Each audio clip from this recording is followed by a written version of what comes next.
Bonjour et bienvenue dans la première édition du journal des biotech 2 fois par mois. Je serai en compagnie de Pierre-Louis Germain, rédacteur en chef de Biotech Finance, pour passer avec vous en revue l'actualité du secteur et interviewer les dirigeants de sociétés. Au sommaire de cette première, un point sur la conférence JP Morgan, les biotech françaises attendues en 2018 et l'interview de Philippe Gène, dirigeant d'Oncodesign.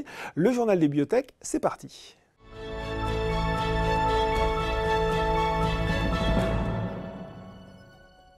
Allez, c'est parti pour le point d'actu de ce journal des biotech. Bonjour Pierre-Louis Germain. Bonjour. Alors, l'année vient à peine de commencer et pourtant il y a déjà eu un événement majeur qui s'est déroulé dans le secteur des biotech, c'est la conférence JP Morgan. Dites-nous en un petit peu plus.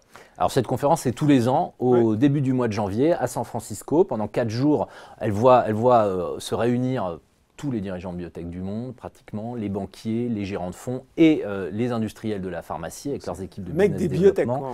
C'est un événement massif qui dure un peu moins d'une semaine et où se dessinent généralement les grandes thématiques de l'année. En tout cas, chaque année se vérifie un petit peu l'adage que ce qui se dit en janvier à JP Morgan va animer le marché des fusions-acquisitions, les investissements, les accords de licence sur l'année dans le secteur biotech. Bon, alors ne faites pas languir, c'est quoi les grandes tendances 2018 ? Alors, ce qu'il en ressort, puisqu'on y a été cette année, c'est l'immuno-oncologie qui va continuer vraisemblablement. Ça, c'est la valeur sûre un petit peu. Voilà, d'animer le secteur. Il y a des sociétés françaises qui sont présentes là-dedans qu'il faudra suivre. Osé Immunotherapeutics, Nanobiotics, Transgène, Innate Pharma, c'est des sociétés qui sont bien inscrites dans ce mouvement-là. La NASH encore depuis 2 ans. Du foie, spécialité de GenFit que les investisseurs, surtout sur Boursorama, connaissent bien. Et oui, GenFit qui est l'une des 2 biotech leaders sur ce segment, mais il y a des dizaines de biotech aujourd'hui qui sont dans le peloton derrière. Il y a des françaises, il y a Inventiva, il y a Serenis aussi qui entre en phase clinique. Donc ça, c'est un sujet important. Les CAR-T avec Selectis et Celiad. Ça, c'est un peu le prolongement. Le nouveau sujet sera probablement la thérapie génique, puisqu'il y a un premier produit qui a été approuvé dans une maladie ophtalmique. Spark, c'est ça, c'est la biotech américaine. Exactement. Oui. Et juste derrière, il y a Gencyte, société française. Il y a d'autres sociétés françaises dans ce domaine-là, où la France est plutôt bien placée, des sociétés non cotées, mais qui peut-être pourraient profiter de l'intérêt des investisseurs pour la thérapie génique. Si je vous écoute bien, peut-être des introductions à prévoir dans le courant de l'année. Peut-être. Bon, alors ça, c'est pour les grandes tendances. Pour les sociétés françaises, j'ai envie de vous dire quelles vont être aussi celles qui vont être au rendez-vous de 2018. Puis j'ai un peu envie de commencer par DBV, le spécialiste de l'insensibilisation aux allergies, un peu la tête de file des biotech françaises qui a déçu en fin d'année avec les résultats non concluants de son patch de désensibilisation à l'arachide. Des rendez-vous pour DBV en 2018 ? Alors DBV qui reste la première capitalisation du secteur. Les négociations, elles commencent ce trimestre avec la FDA. La société, elle va tenter d'obtenir l'enregistrement de son patch pour la désensibilisation des allergies aux arachides, malgré les résultats non concluants de la phase 3, des résultats qui... Mais qui n'ont pas condamné le produit, en fait. Non, c'est ce que disent les analystes. Il y a un espoir. C'est plutôt sur le plan commercial que la société, ces perspectives commerciales que la société a souffert. Donc on va suivre ce feuilleton avec une certaine anxiété. Il y a d'autres sociétés dont on attend le rebond. Alors je pense surtout à des sociétés qui ont à la fois connu des déceptions boursières violentes en 2017 et qui ont des rendez-vous importants en 2018, où là il y a un potentiel de rattrapage très fort. On pense à Innate Pharma, on pense à Selectis, on pense à Genkyotek et puis aussi à Serenis qui a des résultats cliniques attendus ce trimestre. Bon, alors là vous me parlez des déceptions, moi j'ai quand même envie de vous parler d'une hausse assez notable, même assez impressionnante, plus 60% depuis le début de l'année. Vous voyez de qui je veux parler, Onxeo. Voilà. Qu'est-ce qui s'est passé sur Onxeo, Pierre-Louis ? Alors d'abord, il y a un rattrapage peut-être un peu naturel pour une biotech qui a perdu les 3/4 de sa valeur entre mi-2017 et aujourd'hui. Avec l'échec du Livatag, c'était ça. Exactement, donc un choc, l'échec de ce produit dans le cancer du foie. La société est presque devenue une penny stock, par moment elle est passée sous les 1 euro. Aujourd'hui, cette technologie et ce produit n'intéressent plus les investisseurs, ils l'ont mis au rebut. Il ne sera pas a priori relancé, mais la société s'efforce de convaincre du potentiel d'une autre plateforme technologique qui s'appelle Acidna. C'est des inhibiteurs des mécanismes de réparation de l'ADN tumoral. C'est effectivement une plateforme qui a un beau potentiel parce qu'elle pourrait être utilisée dans un très grand nombre de cancers si elle fonctionne. Donc la société capitalise là-dessus. Maintenant, c'est en stade très très peu avancé. Voilà, exactement. Les essais cliniques n'ont pas commencé. Les premiers résultats cliniques, c'est qu'en 2019. Donc, est-ce que le cours de bourse a encore du potentiel au niveau actuel ? peut-être qu'il faudra attendre ces résultats cliniques. Bon, très bien. Et puis, on ne peut pas finir ce point d'actu sans parler d'une acquisition majeure. Il y en a quand même un qui a cassé sa tirelire cette semaine. C'est Sanofi, 11 milliards de dollars pour mettre la main sur la biotech américaine Bioverativ, spécialisée dans l'hémophilie. C'est pas un peu cher, ça? C'est ce qu'écrivent certains analystes, effectivement, pour cette société. Après, bon, Sanofi a vu 2 acquisitions lui passer sous le nez, notamment parce que la société L'édilation Actelion, et Actelion l'an passé, exactement. Essentiellement parce qu'elle n'a pas mis assez d'argent sur la table. Donc, bon, il y a un moment, il y avait sans doute une certaine pression sur les dirigeants pour boucler enfin cette acquisition qu'ils avaient promis. Bon. Et pourquoi il ne ferait pas aussi des emplettes en France, tiens, Sanofi? Alors, ce genre de biotech, avec un profil à la fois commercial et du chiffre d'affaires et de la recherche, il n'y en a pas en France. Donc, ça, c'est la première explication. Oui. Après, on peut souhaiter, on ne peut que souhaiter que Sanofi fasse des licences et des acquisitions en France. Ils en ont fait assez peu. Maintenant, c'est vrai que ces dernières années, depuis le rachat de Genzyme et l'implantation de la société à Boston, aux États-Unis, c'est plus le marché américain qui les intéresse. Et plus centré sur le marché américain. Bon, très bien. Merci Pierre-Louis Germain pour ce point d'actu. Tout de suite, l'interview.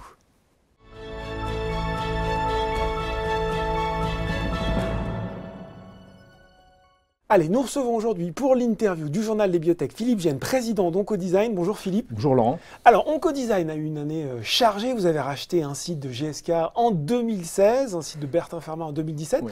Vous teniez le mardi 23 janvier une journée investisseur. C'était pour vous l'occasion de faire le bilan de cette année 2017 riche et puis de dresser un petit peu les perspectives de ce qui allait se passer en 2018 ? Alors tout à fait, c'est une année de transition importante. Alors chargée.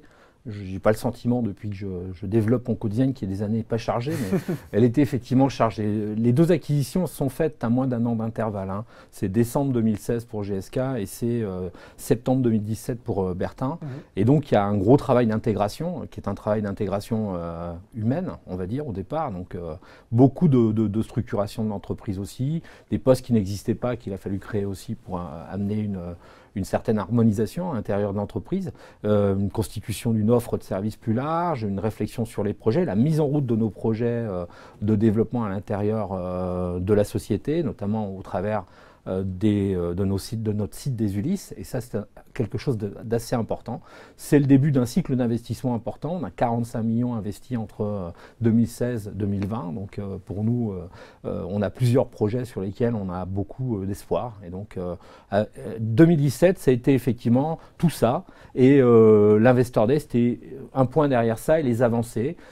Sur la communication qu'on a pu faire durant l'année. On a annoncé que certains projets avançaient, on a annoncé également des résultats économiques intermédiaires, et voilà. Cette intégration, elle se passe bien à date aujourd'hui de ces 2 sites, parce que c'est vrai que ce n'est pas une mince affaire. C'est pas une mince affaire parce qu'on a à la fois des gens qui viennent avec une culture pharma et de l'autre côté des gens qui viennent avec d'autres cultures qui est plus axé service, on va dire, au départ.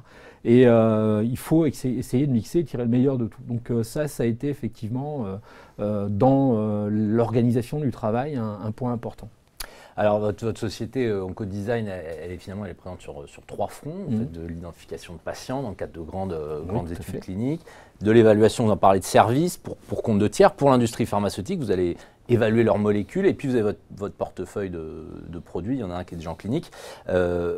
Quel est finalement votre modèle? Quelle synergie vous arrivez à dégager, peut-être avec des exemples concrets, entre ces 3 métiers? Et puis, est-ce qu'il y a une biotech américaine, européenne, une grande biotech qui vous sert un petit peu de modèle dans cette recherche de synergie? Alors, très clairement, on a 3 activités stratégiques. On a effectivement une activité expérimentation qui permet de découvrir les meilleures molécules, les meilleurs candidats médicaments et de les développer.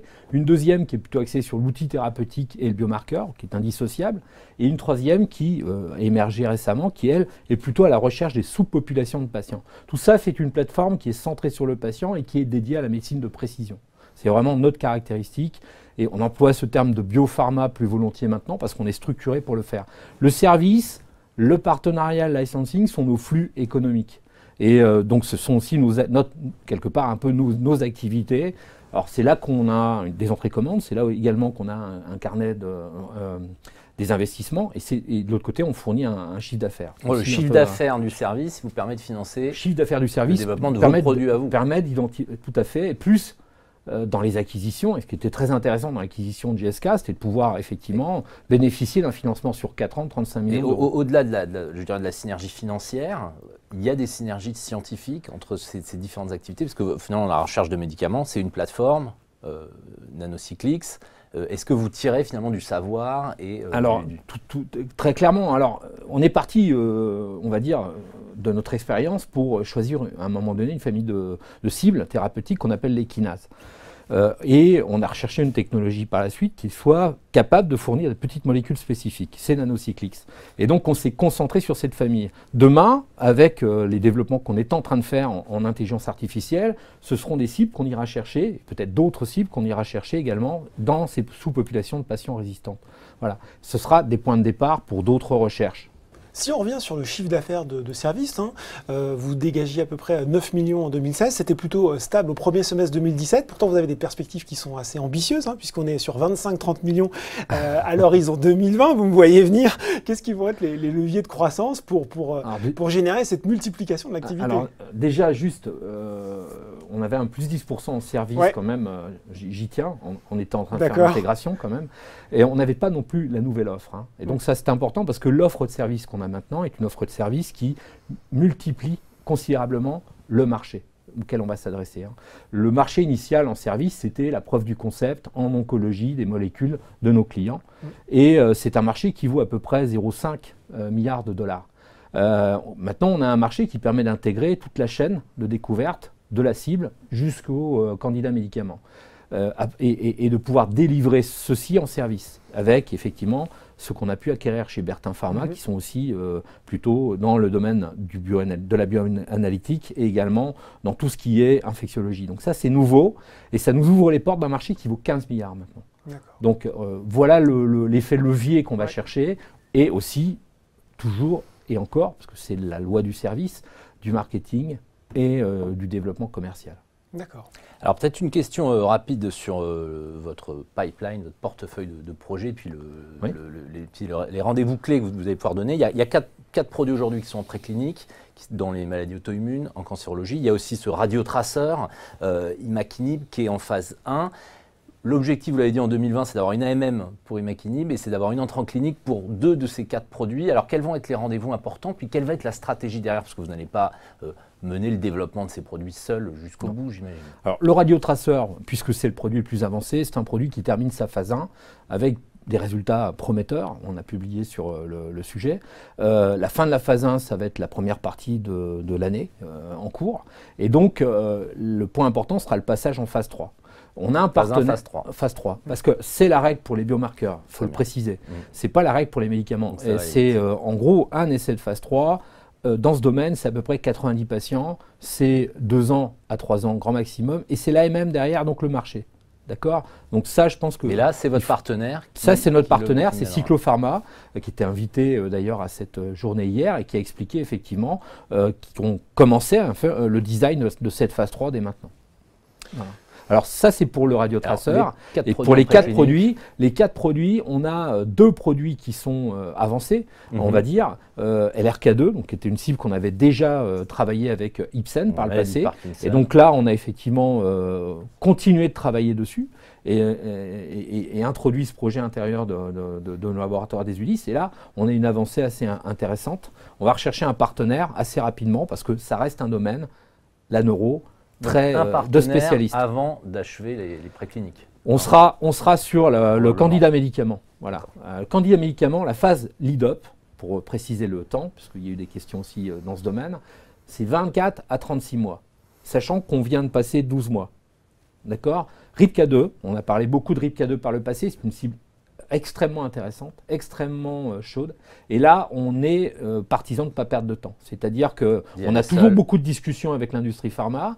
On continue d'avancer parce qu'on a les financements pour le faire. Et l'idée, c'est la phase clinique et la phase fin candidat médicament. Et donc peut-être un partenaire pour LRRK2 voilà. Et plus probablement un développement propre. Oncologie, c'est autre chose. C'est notre domaine de compétence. Et là, on veut pousser beaucoup plus loin. D'accord? Donc phase 1-2. Peut-être une dernière question pour finir. Vous l'évoquiez justement, hausse des financements. On voit que votre modèle vous a permis jusqu'à présent de ne jamais passer par la phase augmentation de capital. Et toujours avoir plus de trésorerie qu'avant.